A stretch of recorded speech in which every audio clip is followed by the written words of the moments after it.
what I wanted to do was start off by telling you a joke. Always good to start off with a little bit of humor. So a lawyer's son wanted to be just like his father and follow in his father's footsteps. So he went to law school and he graduated with honors, and then went home to join his dad's firm. So very excited. So off he went to join his father's firm. At the end of the first day, he comes running into his dad's office and says, Dad, in one day, I've broken that accident case that you've been working on for the last 10 years. And he says, son, you idiot. We could have had another 10 years out of that case if you'd left it alone. So that sort of tells you about the hourly billing rate and how it works. Right, so welcome to everybody. Good to see Nicola, Reed, Melanie. Yeah, welcome all. I'm not going to ask you to introduce yourselves. Last time it always happens where people don't have the sound on properly or the speakers, they can't hear. So if you want to, or please do, in the chat session, just put down your name and the firm that you're with. That would be great. Also helps us when we want to chat to you. Right, so creative, you know, everybody talks about alternative fee arrangements, and I like to look at it more as the fact of creative fee arrangements. So the different types, and just excuse me being distracted because I'm adding participants as we go. So the different types, the portfolio, it's a set value that's on predetermined type of work. I know most of you guys know these all, but I'm just going to run through. They're not that many. Normally with large volumes of work, you want to have set types of fees. The hard cap, an hourly rate, which then has a cap on the total that you're going to be billing. So you peg it there, and then you obviously renegotiate when you get there. Contingent fees, work done and then you do it for a percentage of the winnings, I call it, obviously as a successful case. The blended rate, where you have all fee earners working on the case billing at the same hourly rate. Okay. Then holdbacks, some call it performance-based success fee, is basically some people also refer to it, or a similar one is also risk collars. A certain amount is held back and then paid off as a bonus at the end of the case, or in certain stages of the case. To me, that would be a little bit suspect. Fixed fee, a menu type billing system where you have set amounts for the different types of services that you offer. Volume discounts, pretty self-explanatory. If you're doing a lot of work with a client, you obviously offer them volume discounts for a certain amount of work that you're going to be doing for them. Retainers, something that I would like to see more lawyers using, is where you obviously pay a certain amount each month to be retained for certain services with your client. On-site secondments, where you have a staff member that's on premise with your client. Okay, obviously you decide what the fee is going to be for that. Then dead deal is something that I didn't know was available. Basically, agreed amount for a matter that gets terminated for any reason. So if you, obviously for whatever reason you might terminate it, but you have an agreed amount that you're going to be charged. You're going to charge the client at a certain rate. Then a phased amount, agreed amounts that you're charging for certain stages in the matter, so people can then know where they are. And how it all works, how it flows from there. Right. As I said, I like this to be a discussion, but those are basically the types. And, you know, where I said that I see it more as sort of creative fee arrangements. The idea, everybody seems to think of all of these different ways of billing to be sort of against the hourly rate. But a lot of them actually use the hourly rate in their makeup. And there's no reason why the hourly rate can't be added here. So instead of us having the 11 that I've just mentioned, you end up with having 12, which the hourly rate is just one of the fees. So that's why I call it creative fee arrangements. And basically, it's something that you guys need to obviously discuss with your client right up front. So I think the biggest thing with any sort of fees that you're going to be charging is that you have a good communication right up front with the matter. And the better the communication, the easier your billing's going to be. So I think the reason that this has been sort of driven hard, and everybody's got this, or probably more the client side, but the reason why they got their backup on the hourly rate is because it's an unknown for the client, and the client's taking the risk of obviously employing the law firm. So I think the clients are getting more harder asked, and the clients are knowing a bit more about what's happening. You know, Google is a wonderful thing, but the clients are starting to ask for better pricing. The clients are asking for more transparency, and that's it's driving the whole new billing models. Yeah. So the risks, like I said, you know, the risks that you have. As I said, the clients normally to date have been the ones that carry all the risk, but it's time for the lawyers to start taking up some of that risk. And then the one thing I think is it can be a calculated risk because you guys have the experience. You've dealt with these cases in the past. You have an idea of how that matter is going to go. The other thing is that I thought would be quite clear is with the practice management system that you guys all have, or most of you have, there's a whole lot of data, of billing data that's built up in that system. There must be a way to extract that information so that you can actually, on matter types, get an idea where you stand, what the costs have been associated with that, what you've sort of charged the client. So there, I think that could be used quite well and quite effectively. It's freezing. Yeah, it's like it's breaking. Okay. Yeah. So yeah, so I think, you know, let me not carry on too much. It's sort of what I'd like to ask you, and maybe somebody can answer this for me, is why do law firms struggle to convert to different ways of billing? Why is there this sort of wall, or let's say resistance to change the billing model? Anybody? Donnie? Tell him to unmute himself. Donnie, I'm trying to unmute you there. You need to can you unmute yourself?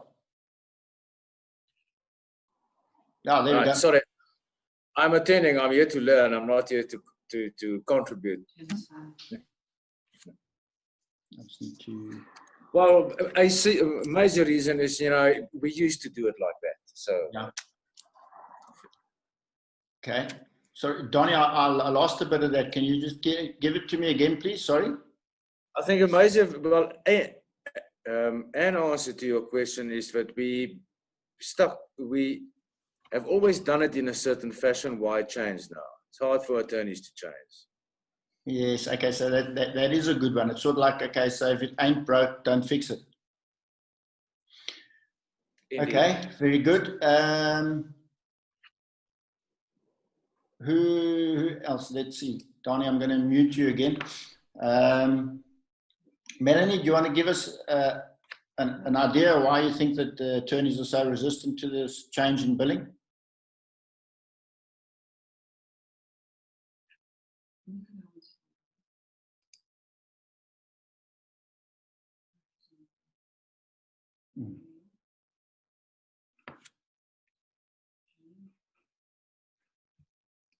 Right.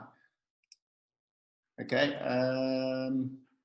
So while I'm waiting for anybody else, Nicola. Okay. Hi, hi, Malcolm. Sorry. So, given that this comes off the back of a conversation that I was involved with you, and I'll jump in.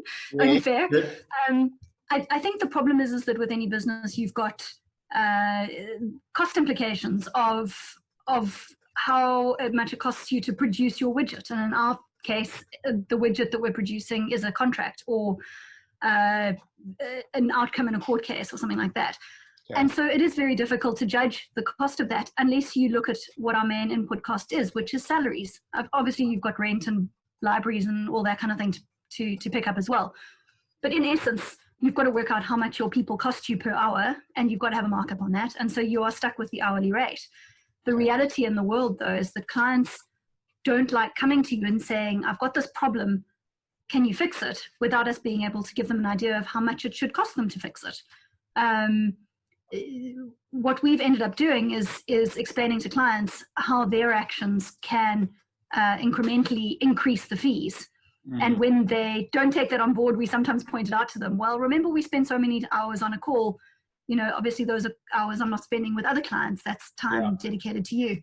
And when we play it straight like that, we've had a good reaction from clients. So in other words, when we've said to them, look, we can be more efficient if we keep instructions on email with brief conversations to explain things or to drill down into additional detail, they understand that we're doing that not because we don't want to talk to them, but because we want to try and keep their costs down.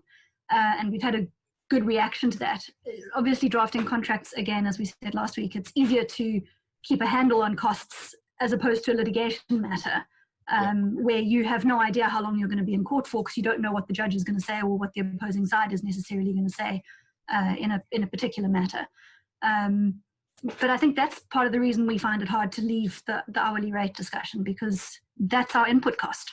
And so you are stuck with that. So, I mean, even when we look at fixed fees, we do that on the basis of how long we think it's going to take us to put something together, which is still going to be based on the hourly cost. I don't know if there's any other way of doing it. Yeah, okay, so that's true.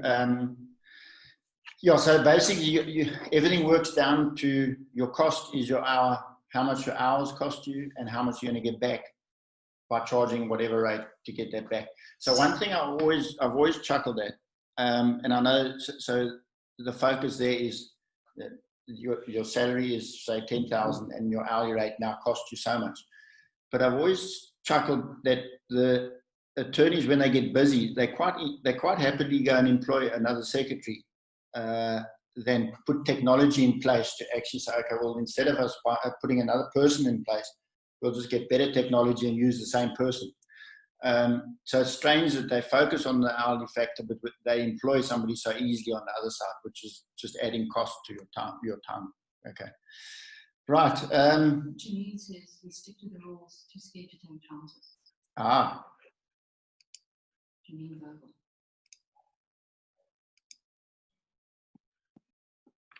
Is it Jean? Janine. Jeanne. Sorry, Jeanne.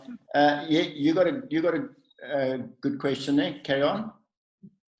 It wasn't a question. It was just a comment that I said on the side that we stick to the rules and we're scared to take chances. You guys do. I always look at the Law Society in the old days and now the LPC. It's sort of a toothless wonder. You know, everybody's too scared to do anything, and when people do something and it's reported, then it takes, even if something does happen, it takes so long for it to be resolved, and at the end of the day, everybody's forgotten and moved on past it anyway. So it's strange. You're right. So people are scared to take chances, which I suppose you self-regulate. You don't need to worry about the body. But it is a valid statement. So you don't want to take a risk and see what happens. So if I think, look, what will assist in people making that leap into the creative billing models is probably if they can bring down the costs that are associated with practicing law. And I must say, you'll probably find already what's causing that is technology. You've got artificial intelligence. You've got you got chatbots, or that is artificial intelligence, but you've got contracts like Nicola was referring to. You've got contracts that online that you can complete. For most of the contract can be done. So some of the ones that I looked at, I think it's Contracts for Biz, I think was one of the ones I looked at. I think that's Skuman Law that have done something. But what I'm getting at there is they're using something for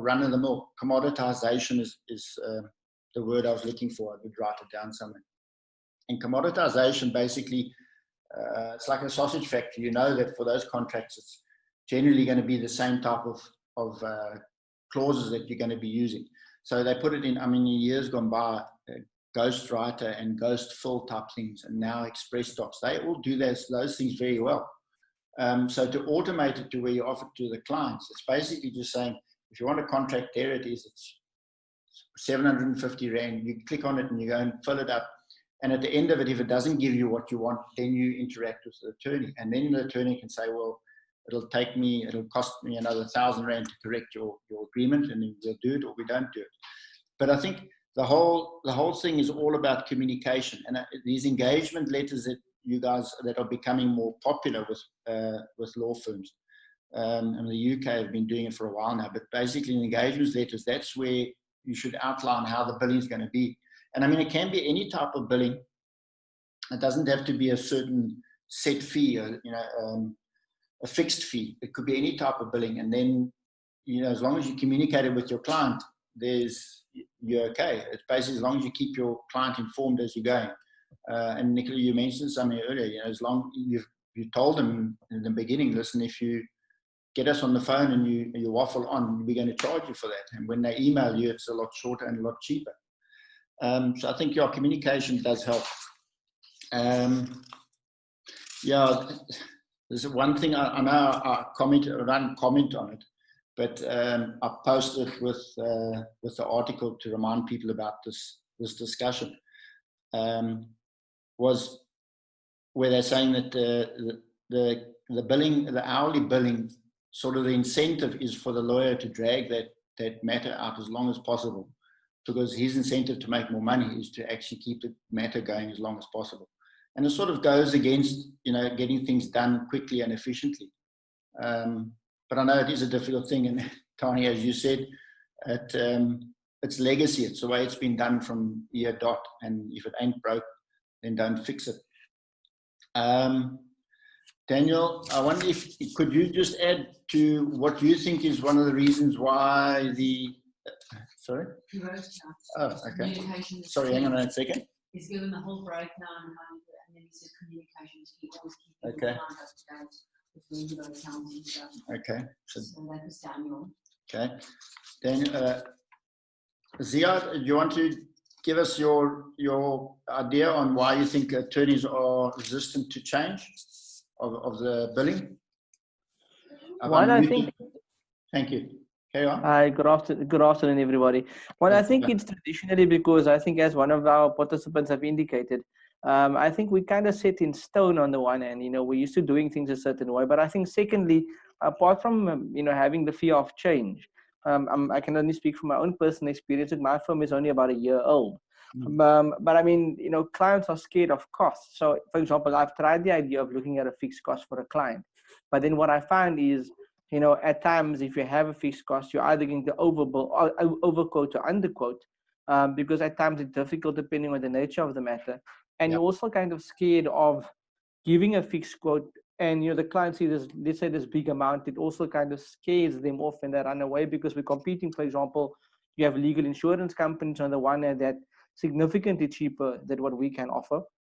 And for that reason, kind of giving an hourly rate, you know, or a combined structure of a fixed fee and hourly rate, which is something I implement quite regularly, is potentially a better option, I believe. I think that's why an hourly rate for me is something that I would probably struggle to let go of, but that's just my view on the matter. Okay, Ziad, do you give people a sort of a cut-off rate when you're discussing the hourly rate? Do you tell them that what I call a hard cap, what I call the hard cap?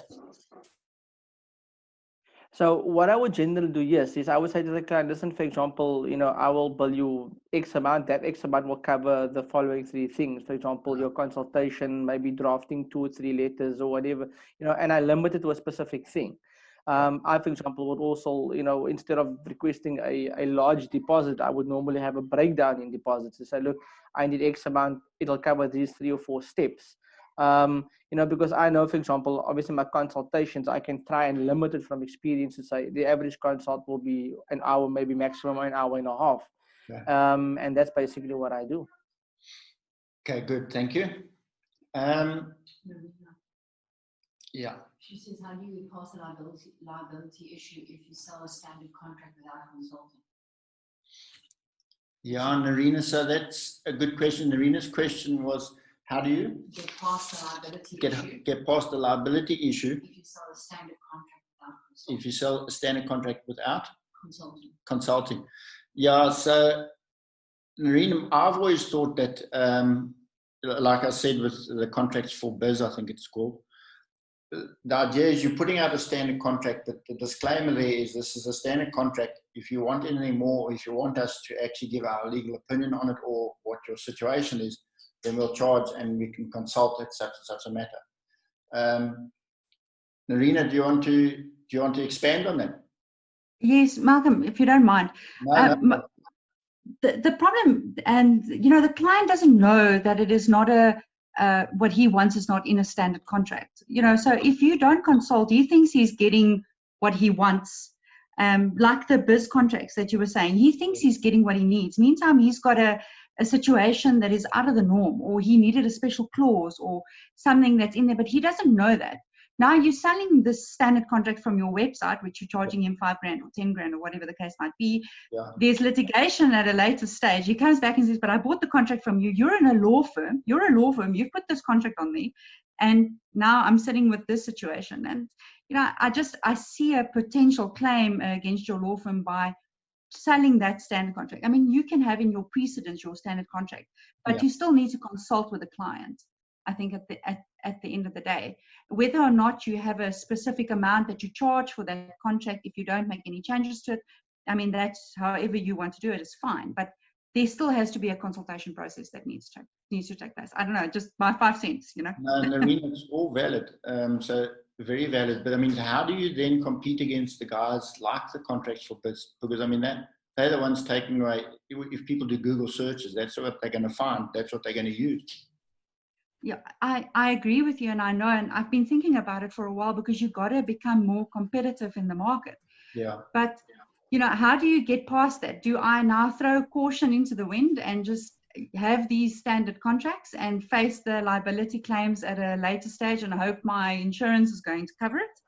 Or do I do the due diligence and say to the client, look, I've got the standard, but with that, included in the price is a first consultation. Maybe something you can cover yourself based on that. Yeah, I know. So that's what I was thinking about. So let's say that you as a law firm have your commoditization side that actually does these contracts. And in that contract, it says your option is you want this contract for 500 Rand. We strongly advise that you have a consultation, which will be an extra 200 Rand on that 500 Rand. So basically what you're saying is, so when they come back to you and they say, oh, listen, but you gave us this contract, and you said, listen, I gave you the opportunity to actually take the consultation to explain it further and to give you a full-blown contract, but you waived that by clicking this button.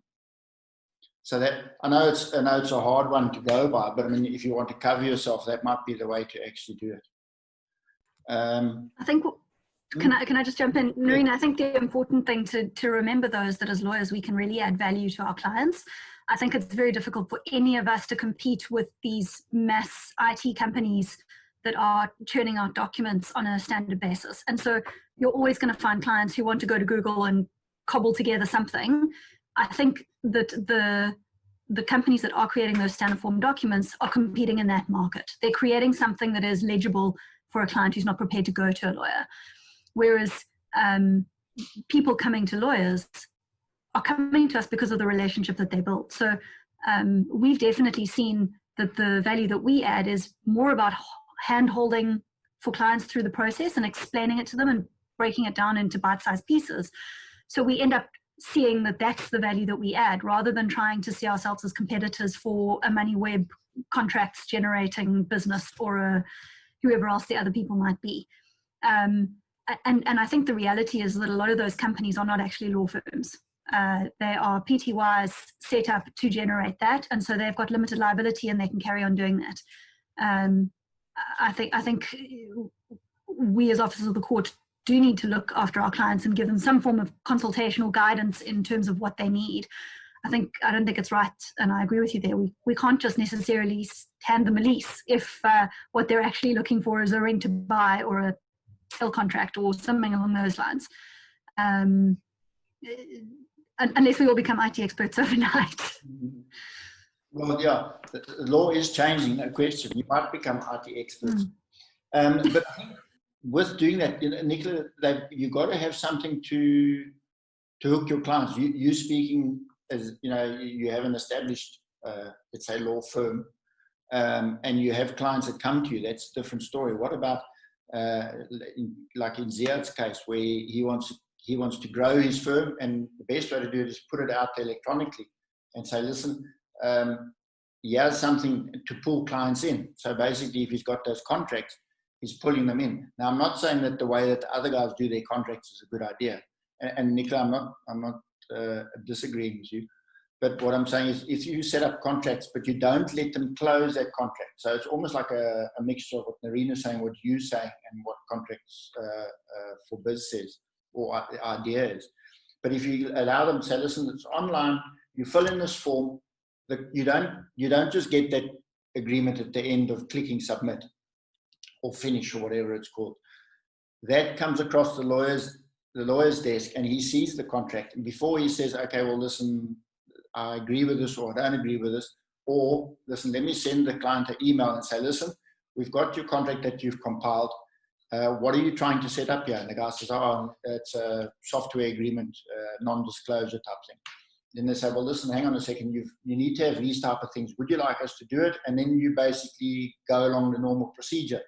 But there's a way of, I know I said this last time, you're hooking a client in, which is a client you wouldn't have had before, but you're basically saying to them, I'll do this stuff for you, but hang on, let's have a look at, you want the cheap and nasty, we can do cheap and nasty, but there it is, but these are the pitfalls. So now what do you want to do?